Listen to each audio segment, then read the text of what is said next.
Okay, now we're going to learn how to subtract rational numbers.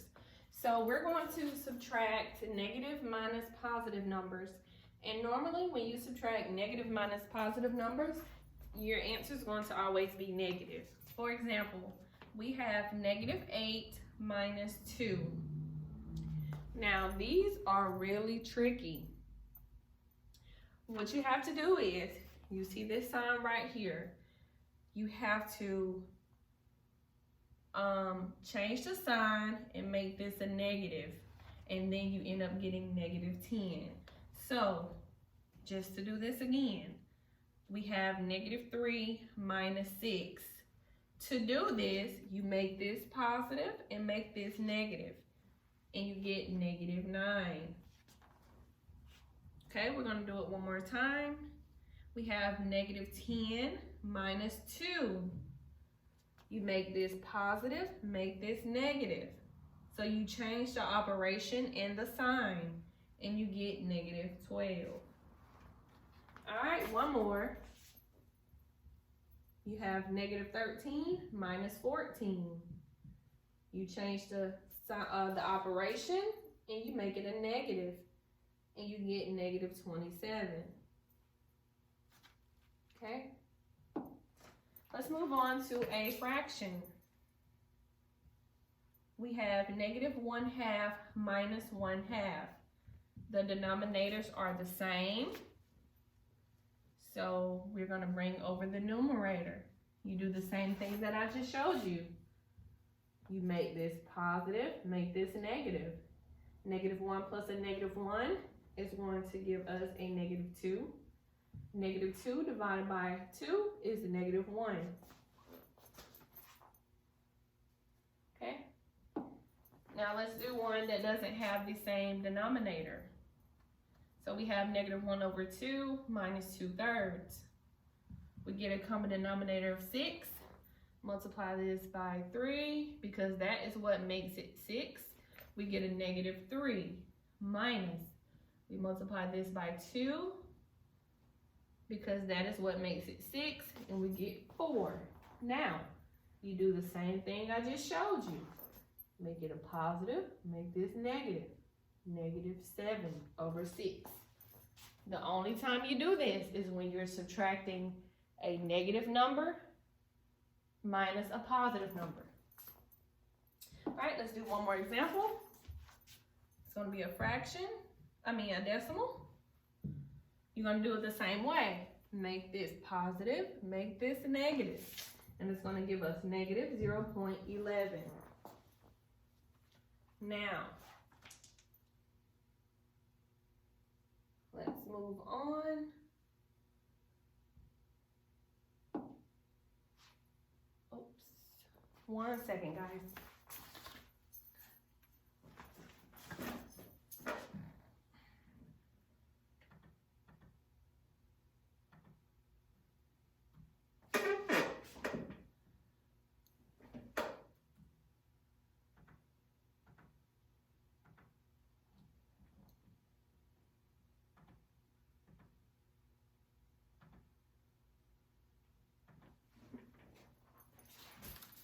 Okay, now we're going to subtract positive minus negative numbers. So, let's see. Okay, positive minus negative numbers is going to give us a positive number. So, first example, 8 minus a negative 2. In order to solve this, when you have two negatives, combine them together to make a positive. So what you want to do is just make both of these positive and add straight across, and you get 10. We're going to do another one. You have negative 3 minus 6.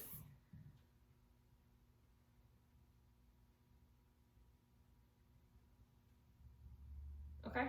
Yeah, that's right. Negative 3 minus 6. You have two negatives. You put them together to make a positive.